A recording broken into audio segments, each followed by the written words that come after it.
اللي قدامك ده هنعتبر اللي هو عمود خرساني، وكذلك برضو ده عمود خرساني. عمود خرساني زي اللي انت بتشوف اي منشأ او اي مبنى. لو جينا هنا وعملنا هنا على العمود الخرساني ده اللي هي الكاميرا دي، اعتبار الشكل اللي قدامك ده كاميرا خرسانيه رابطه ما بين عمودين. الكاميرا الخرسانيه دي المفروض هي بتنقل الحمل من السقف اللي فوق او البلاطه للكاميرا، ومنها للعمدان اللي هي موجوده في المبنى. طيب الكاميرا دي لو جينا اثرنا عليها هنا بحمل هنا خفيف في النص هنا كده، ايه اللي بيحصل؟ بتلاقي هنا في قيمه ترخيم للكاميرا هنا بتسقط من المنتصف. لو زودنا الحمل، حطينا حمل اتقل شويه زي ما انت شايف كده، هتروح تبص هنا قيمه الترخيم عندك هنا بتزيد. لكن هنا لو حبينا نحل المشكله دي هنضطر ان احنا نقصر اللي هو البحر او طول الكاميرا هنا، احنا بنسميه البحر. طيب لو جينا قصرنا هنا البحر وحطينا هنا نفس الوزن زي ما انت شايف، هتروح تبص هتلاقي هنا قيمه الترخيم او الديفليكشن هنا بدات تقل.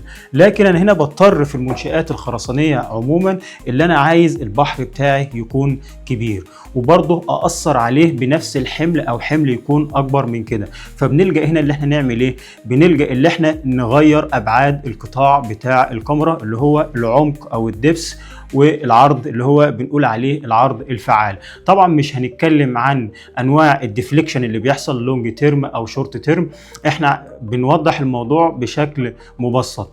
لكن لما غير القطاع بتاع الكاميرا وجبنا قطاع اكبر، وليكن ده قطاع اكبر للكاميرا، هنا غيرنا اللي هو العمق بتاع الكاميرا والعرض الفعال بتاعها، وجينا قصرنا هنا بنفس الحمل او جبنا حمل اكبر، هتروح تبص قيمه الترخيم اللي كانت بتحصل هنا هتلاقيها بتقل. زي هتلاقي هنا مفيش ترخيم.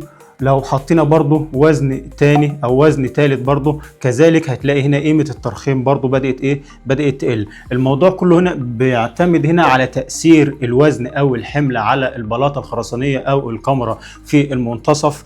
مش هنتكلم على مومنت او هنتكلم عن تفاصيل كتير، لكن اللي انا عايز الفكرة كلها هنا اللي انا قبل ما اعمل اي منشأ خرساني طبعا بيكون في دراسة للاحمال اللي هي هتكون موجودة في المبنى، سواء على الاسقف او الكمر او الاعمدة، اللي بناء عليه بحدد قطاعات الكمر الخرساني وبحدد عليها ابعاد الاعمده طبعا. والتسليح ده شيء اساسي، لازم نخلي بالنا من الحاجات دي كلها قبل ما ابدا انفذ اي مشروع.